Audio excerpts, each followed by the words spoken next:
ॐ येनिदं भूतं भुवनं भविष्यत् परिगृहीतम् अमृतेन सर्वम्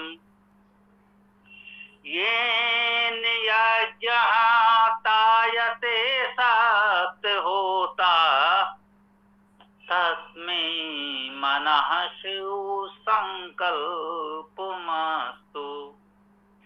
तस्मै मनः शिव संकल्पमस्तु।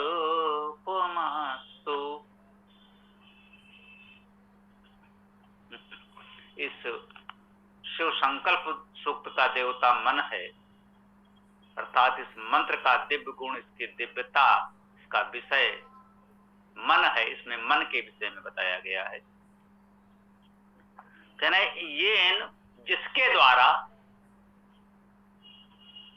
मन के लिए ही कह रहे हैं, ये जिसके द्वारा इदम यह भूतम जो हुआ है, भू धातु का अर्थ होना, ता प्रत्यय पूर्णतावाची जो पूर्ण हो गया है, हो चुका है, वो भूत, तो भूत का अर्थ है जो कुछ हो गया है। येन इदम भूतम जिसके द्वारा यह हुआ है, भुवनम जो हो रहा है, भविष्यत जो होने वाला है, जो हुआ है, जो हो रहा है, जो वो होने वाला है, ये सब येन इदम जिसके द्वारा यह भूत, वर्तमान और भविष्य परिग्रहीतम परिग्रहित हैं, परितः ग्रहण किए हुए हैं। यही भूत भविष्य वर्तमान को ग्रहण किए हुए है। और यह क्या है जिसके लिए यह कहा गया है, येन कहा गया है, जिसके द्वारा कहा गया है, उसको कहा है अमृतेन, अमृत द्वारा। येन अमृतेन जिस अमृत के द्वारा, येन जिसके लिए कहा जा रहा है, जैसा कि हम जानते हैं मन के लिए कहा जा रहा है, क्योंकि इस सूक्त में मन ही वर्ण विषय है। तो यूं कहे कि येन अमृतेन जिस अमृत के द्वारा, मन अमृत है, मन ही अमृत है। लोग इसे विष बना लेते हैं, है तो ये अमृत है, ये नहीं मरता, पहले भी आया है।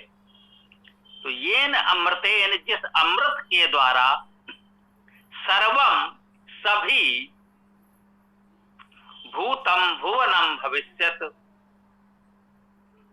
जो हो गया है, जो हो रहा है, जो होने वाला है, सर्वम वह सब परिग्रहीतम परिग्रहित किया हुआ है। अर्थात इस अमृत मन ने भूत भविष्य वर्तमान सबको परिग्रहित किया हुआ है, ग्रहण किया हुआ है। सब कुछ इस मन के वश में है, सब इस मन पर निर्भर है।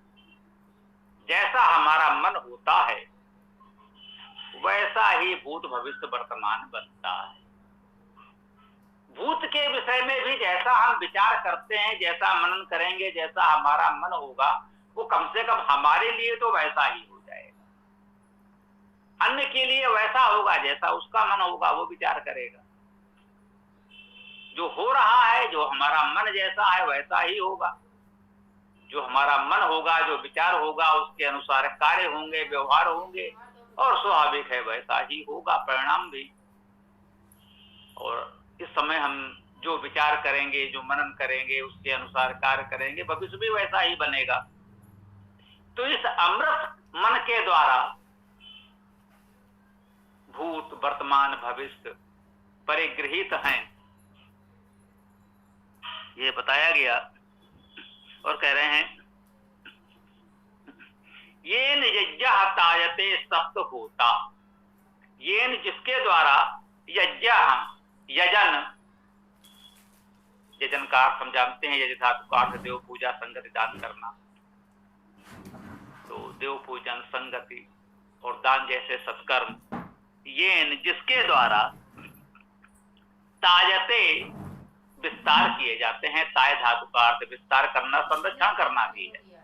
तो यजन का संरक्षण और विस्तार जिसके द्वारा होता है, और यजन के लिए एक विशेषण और कहा गया है, सप्त होता। यजन में दान करने का भाव तो है ही, जो पूजा, संगति और दान, उसमें दान करने का भाव है। उसमें एक विशेषण लगाया गया, सप्त होता। उसमें 7 होने चाहिए दान करने वाले। एक तो सप्त को संख्या माने तो 7 होता, हु धातु का दान करना, आदान प्रदान करना। तो दान करने वाले, आदान प्रदान करने वाले 7 लोग तो हूं। अब समाज के लिए बड़ा कार्य करना है तो अकेले तो नहीं कर सकते। हाँ, प्रयास अकेले प्रारंभ करना चाहिए। कुछ भी करना है तो पहले स्वयं से प्रारंभ करना होगा। परंतु यदि हम समाज के लिए कुछ बड़ा करना चाहते हैं तो उसके लिए सामूहिक प्रयास करना होगा।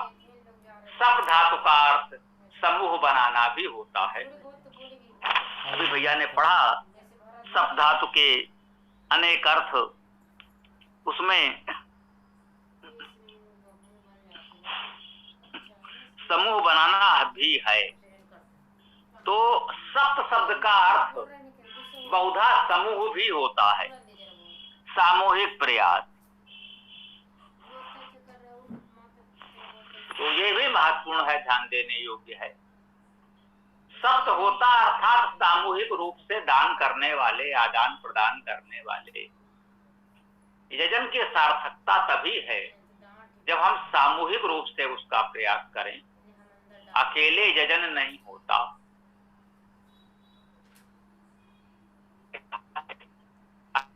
तो कैसे यजन करके तुच्छ विचार करते ही कर सके नहीं आता। अकेले करेंगे ये तो संभव ही नहीं है। अकेले आप पाठ कर सकते हैं, स्वाध्याय कर सकते हैं, जप कर सकते हैं, अनेक प्रकार के पूजा पाठ जैसा भी लोग अपने अपने भाव विचार परंपरा के अनुसार करते हैं, अकेले भी कर लेते हैं, कर सकते हैं। परंतु यजन अकेले नहीं होता। यजन में सामूहिकता का भाव निहित है। देव पूजा संगतिकरण अर्थात उन लोगों को एकत्र करना, सामूहिक प्रयास करना और दान करना, यही यजन है। तो उसमें सामूहिकता का भाव निहित है। अकेले आप चुपके से किसी को दान कर सकते हैं, ये भी कहा गया है, ये अच्छी बात है। किसी दिन दुखी को आप चुपके से, गोपनीय तरीके से दान कर दें, किसी को पता ना चले, उसको अपमान भी अनुभव न हो। उसकी आवश्यकता है, हमने धीरे से पूर्ति कर दी और बस किसी को पता ना चले। यह दान अकेले किया जा सकता है। पर यजन में केवल दान नहीं है, दान के पीछे उद्देश्य छिपा है संगतिकरण का। लोगों को एकत्र करना है, समूह बनाना है, सामूहिक रूप से समाज हित का प्रयास करना है। और ये किस लिए करना है? देव पूजा के लिए। जो देव हैं, प्राकृतिक शक्तियां कह लें, उनके संरक्षण के लिए, या समाज के जो सज्जन विद्वान देवजन हैं उनके संरक्षण के लिए सामूहिक प्रयास करना है। उसे यजन कहते हैं। इसलिए विशेषण दिया गया, सप्त होता, सामूहिक रूप से दान करने वाले। यजन येन यज्ञः तायते सप्त होता, जिसके द्वारा सामूहिक दान वाले यजन संरक्षण किए जाते हैं, विस्तृत किए जाते हैं, विस्तार किए जाते हैं। तत् में मनः, तत् वह में मेरा मन, मन वह मेरा मन, जिसके द्वारा सप्त होता यजन का विस्तार होता है, किया जाता है, वह मेरा मन शिव संकल्पम, वह मेरा मन शिव संकल्प वाला हो, शुभ संकल्प वाला हो, उत्तम संकल्प वाला हो। ये भावना होनी चाहिए। मन में उत्तम संकल्प हो, उत्तम विचार हो, तो हमारे सभी कार्य उत्तम होंगे। शिव संकल्प सूक्त का मुख्य संदेश यही है। सुख है सब कुछ मन से ही होता है। मन ही नहीं है तो फिर हम कुछ नहीं कर सकते हैं। जिस कार्य में हमारा मन ही नहीं है तो कैसे करेंगे। इस वेद कार्य में हमारा मन है तभी तो हम लोग जुड़ते हैं, ये कार्य कर पा रहे हैं। तो मन को समझें, मन का सदुपयोग करें, मन में शुभ संकल्प हो, शिव संकल्प हो, उत्तम संकल्प हो, उत्तम विचार हो। यह इस शिव संकल्प सूक्त की प्रेरणा है। ओम खम ब्रह्म।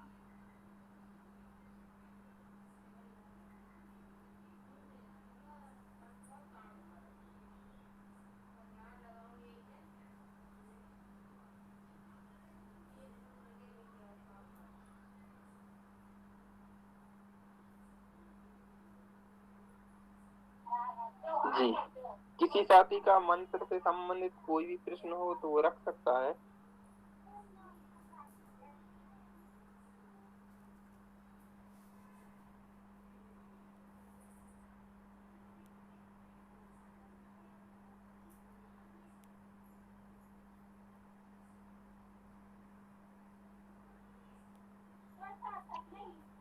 गुरुजी, इसका आध्यात्मिक अर्थ किस तरह से लेंगे?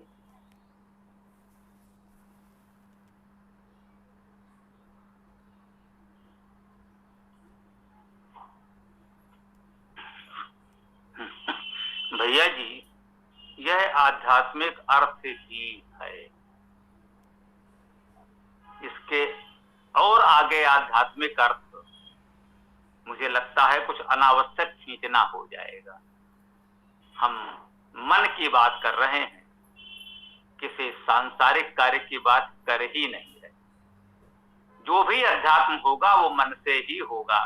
मन ही नहीं होगा तो अध्यात्म की ओर भी हम कैसे बढ़ेंगे, कोई भी अध्यात्म कैसे समझेंगे, कैसे करेंगे।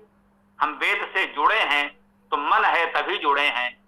हम अध्यात्म की ओर बढ़ रहे हैं, मन है तभी बढ़ रहे हैं। अध्यात्म की ओर यदि मन नहीं होगा तो हम बढ़ नहीं सकते। हो सकता है किसी सामाजिक दबाव से ऐसे कार्यों में कहते हैं अनमने होकर बैठ जाएं, मन न हो बैठ जाएं, तो शारीरिक रूप से तो उपस्थित होंगे, कोई अध्यात्म हमसे वहां संभव नहीं होगा, उसका कोई लाभ भी हमको नहीं होगा। तो ये पूर्णता आध्यात्मिक अर्थ ही है। मन ही अध्यात्म का साधन है। अध्यात्म की ओर ले जाने वाला साधन उपाय मन ही है। अतः इसको इसी रूप में लें, यही आध्यात्मिक अर्थ है। इससे अधिक आध्यात्मिक अर्थ करने की आवश्यकता मुझे अनुभव नहीं होती। ओम खम ब्रह्म। जी स्वामी जी।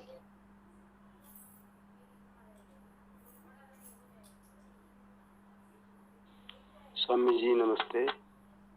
जैसा एक बोलचाल में कहा जाता मन के हारे हार हैं, तो क्या ये उस कहावत की तरफ भी इसका अर्थ जा रहा है?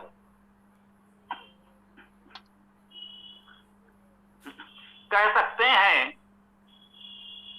कि वह कहावत भी इसी से बनी हो, वही बात इसमें समझाई जा रही है और उसी को किसी ने उस रूप में कहावत के रूप में व्यक्त कर दिया।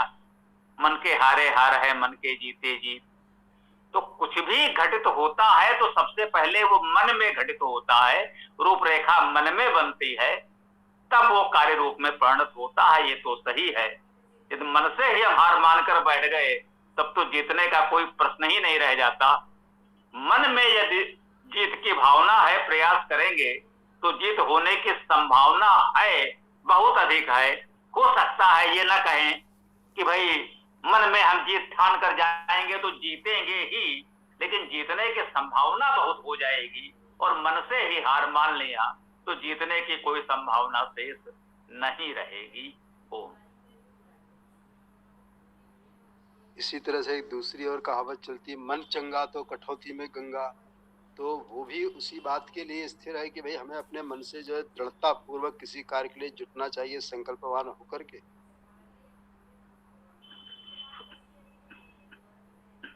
जी, इस सूक्त में संकल्प की बात तो की ही जा रही है कि हमारा मन शिव संकल्प वाला हो, तो ये बिल्कुल ठीक है कि कहा मन चंगा तो कठौती में गंगा। भाई अगर हमारा मन ठीक है तो सभी जल इसी प्रकृति के अंग हैं, परमेश्वर के ही हैं। हम किसी भी जल से स्नान कर लें, हमारी भावना शुद्ध है, मन शुद्ध है, तो हम शुद्ध हो जाएंगे। और अशुद्ध मन से गंगा या किसी भी नदी में जाकर नहा लेंगे तो क्या अंतर पड़ेगा? जो शरीर की स्वच्छता है वो तो किसी भी जल से हो ही जाएगी, और मन यदि शुद्ध नहीं है तो वो किसी जल के स्नान से तो शुद्ध होने से रहा। मन तो तभी शुद्ध होगा जब हमारा मन को हम शुद्ध करना चाहेंगे, तो मन शुद्ध हो जाएगा बिना किसी जल के स्नान के। और मन शुद्ध नहीं है तो किसी नदी में स्नान करने से शुद्ध नहीं होगा। इसलिए ये बात भी बिल्कुल ठीक लगती है। ओम। स्वामी जी, क्या इसमें मन को मस्तिष्क से भी जोड़ा जा सकता है? क्योंकि विचार तो सारे मस्तिष्क में उठते हैं।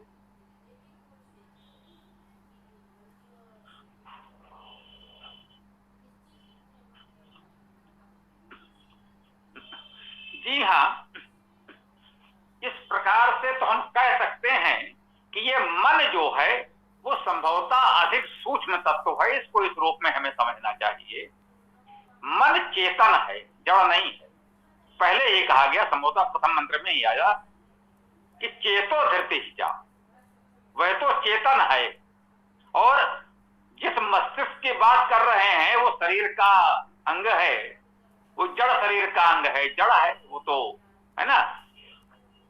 तो शरीर जड़ है, उस दृष्टि से मस्तिष्क भी जड़ है, और मन चेतन है। तो कह सकते हैं मस्तिष्क जो कार्य करता है वो चेतन मन की सामर्थ्य से करता है। जो सूक्ष्म मन सूक्ष्म है, चेतन है, वही मस्तिष्क के द्वारा कार्य करने वाला है, ऐसा कह सकते हैं। मस्तिष्क जो भी कार्य कर रहा है वो मन के कारण कर रहा है, मन के द्वारा कर रहा है। तो ये कहते हैं ना, जैसा हमारा मन होगा वैसे विचार आएंगे, जाएंगे, बनेंगे। तो मस्तिष्क अपने आप स्वतंत्र तो नहीं है कि वो जो चाहे सोचे विचारे। तो वही तो कहा जा रहा है कि हमारे मन पर हम थोड़ा नियंत्रण रखें, मन को सही दिशा दें, मन को शिव संकल्प वाला बनाएं, तो हमारा मस्तिष्क कुछ उसी प्रकार की गतिविधियां करेगा। उसमें जो भी प्रक्रियाएं होंगी वो उसी के द्वारा उसी प्रकार से होंगी। तो जो मैं समझ पा रहा हूं वैसे विषय अच्छा है, गंभीर है, और इस पर बहुत से जानकार अपने विचार दे सकते हैं। मैं ये नहीं कहता कि हमारी बात अंतिम सत्य है। जो मुझे प्रतीत हो रहा है, जो हमें लगता है, वो मैंने आपको बताया। स्वामी जी, जैसे कोई व्यक्ति पागल या उसको विक्षिप्त कहेंगे तो उसके पास तो कोई विचार ही नहीं आएगा, तो उसके क्या बोलेंगे? क्या वो मनन रहित हो गया, विचारहीन हो गया, वो मन से रहित हो गया, ऐसा मान सकते हैं क्या उसको? जी नहीं, वो विचार से हीन नहीं है। कह सकते हैं विचार तो उसमें भी आ ही रहे, वो विशृंखल है। उसे एक प्रकार की आप विकलांगता कह सकते हैं। यदि कोई पैरों से विकलांग है तो मन तो उसका है कि सही तरह से हम तेज गति से चलें, परंतु उसके पैर उतने समर्थ नहीं है, इसलिए उस तरह से वो नहीं चल पा रहा है, नहीं दौड़ पा रहा है ना। तो मन तो अपना कार्य कर रहा है, मन तो चाह रहा है कि सबकी तरह हम भी चलें, लेकिन पैर असमर्थ हैं। किसी के हाथ असमर्थ हैं तो वो चाहते हुए भी उस तरह कार्य नहीं कर पा रहा है। जैसे हम आप देख लें, इस आयु में हम उस तरह से परिश्रम, उतने सामर्थ्य वाले कार्य नहीं कर पा रहे हैं जैसा कि पहले युवावस्था में हम लोग कर लिया करते थे। तो मन तो अब भी करता है कि भाई ये भारी कार्य जो भी है, श्रम के कार्य, श्रम साध्य कार्य, जिसमें बल की आवश्यकता है, उस प्रकार के भी कार्य हम आज भी कर सकें, परंतु अब हम करने में समर्थ नहीं रहे। आयु की दृष्टि से शरीर उतना समर्थ नहीं रहा। तो मन तो अभी भी आप देखिए इसे कहते हैं ना कि मन कभी बूढ़ा नहीं होता, मन तो चिर युवा है, ये कहा गया है इसमें। मन तो चिर युवा है, वो चेतन है, वो सदैव ऐसा रहता है। मन कभी बच्चा बूढ़ा नहीं होता, शरीर बूढ़ा होता है, मन नहीं होता। मन तो अभी भी वही चाहता है वैसा ही कुछ करें जैसा 10 को पहले युवावस्था में हम सब कुछ कर लेते थे, परंतु अब शरीर समर्थ नहीं रहा कि मन के अनुसार कार्य कर सके। वही बात उनके लिए भी है जो कह सकते हैं जो मस्तिष्क है वो उपकरण है, शरीर का अंग है, वो उतना समर्थ नहीं है कि मन जैसा हमारा आपका सबका चाहता है वैसा सोच विचार चिंतन उसका मस्तिष्क कर सके। तो ये मस्तिष्क जो शरीर का अंग है वो असमर्थ है, मन तो चिर युवा चेतन समर्थ है। तो मुझे लगता है कि इस प्रकार से इसको हम लोग अच्छा समझ सकते हैं। जो मेरा विचार आया जैसा आप लोग विचार करें, हो सकता है कोई इससे अच्छा बता सके। ओम। धन्यवाद स्वामी जी। जी, इसको इस तरह से ले सकते हैं कि मन हमारा मुख्य ऊर्जा का स्रोत है और उसके द्वारा जो ऊर्जा निकलती है वो सभी को पावर के रूप में मतलब कन्वर्ट करके पहुंचती है और सब तक, जिससे सभी अंग कार्य करते हैं।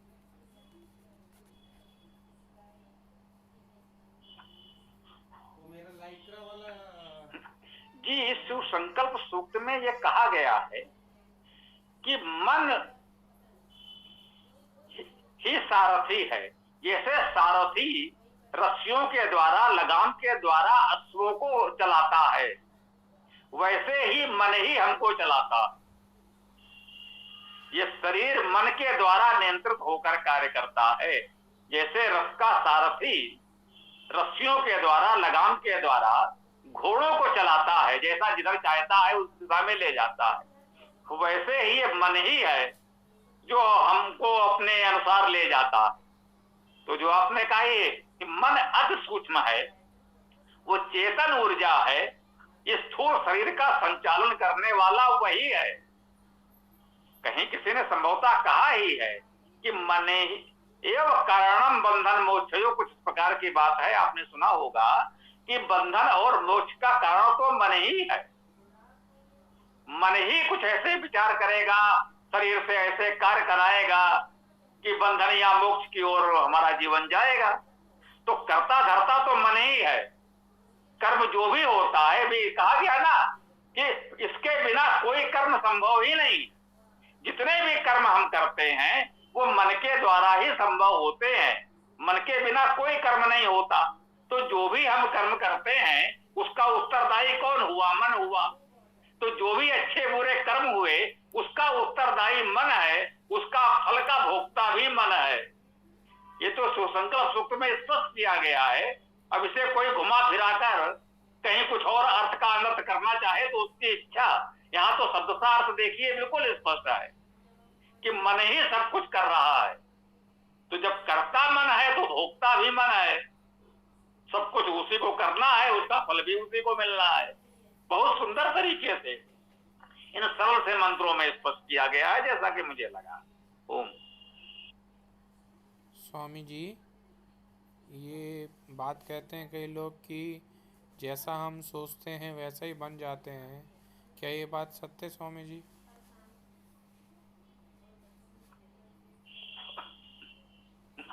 ये बिल्कुल सत्य, यही तो कहा जा रहा है। जैसा मन होगा, जैसा मनन विचार होगा, वैसे ही कार्य होंगे, वैसे ही व्यवहार होंगे और हम वैसे ही बनते जाएंगे। इसके अतिरिक्त तो कोई संभव ही नहीं है। तो बिल्कुल ठीक बात है। ओम। स्वामी जी, मन को शुद्ध करने के लिए क्या करना चाहिए, बता दीजिए।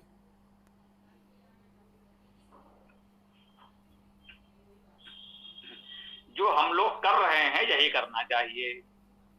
आप वेद का स्वाध्याय करें, चिंतन करें, अच्छी बातें हम उसमें पढ़ेंगे, हमारे मन में सद्भाव, अच्छी जानकारी, अच्छे विचार पहुंचेंगे, मन शुद्ध होता जाएगा। जो कुछ भी उसमें मलिनता है वो दूर होती जाएगी। यही उत्तम उपाय है। सर्वोत्तम उपाय है, मैं कहूंगा। ओम। धन्यवाद स्वामी जी महाराज। स्वामी जी, इस चर्चा से अपन ये भी समझ सकते हैं कि मन जो है ये वास्तव में हमारा मस्तिष्क और शारीरिक क्रियाओं का प्रेरक और संचालक है। जी बिल्कुल है, ये तो स्पष्ट इसमें कहा गया है भाई। इस सूक्त में स्पष्ट कहा जा रहा है कि सब कुछ मन ही कर रहा है। मन के बिना कोई कर्म होता ही नहीं, मन के बिना कोई विचार होता ही नहीं। जो कुछ भी हमारा कर्म विचार जीवन है वो सब मन के द्वारा ही चल रहा है। केवल 6 मंत्र हैं तू संकल्प के, और मैं नहीं कह सकता ये किसके मन के उपज है। कहा है कि प्रतिदिन सोते समय ये 6 मंत्र पढ़ लेने चाहिए। कुछ लोगों ने इसे रात्रिकालीन शयनकालीन मंत्र आदि करके भी कहा है, विभिन्न पुस्तकों में छापा है। तो जिसका ये विचार है अच्छा है कि प्रतिदिन हम ये 6 मंत्र संकल्प पढ़ लें तो हमारा मन ठीक बना रहे, तो सारा जीवन सारे कार्य अपने आप ठीक बने रहे। क्योंकि होना तो सब कुछ मन से है, कहा है ना, मन के बिना तो कोई कार्य संभव नहीं है। तो बिल्कुल स्पष्ट है। ओम। धन्यवाद स्वामी जी। किसमें रखा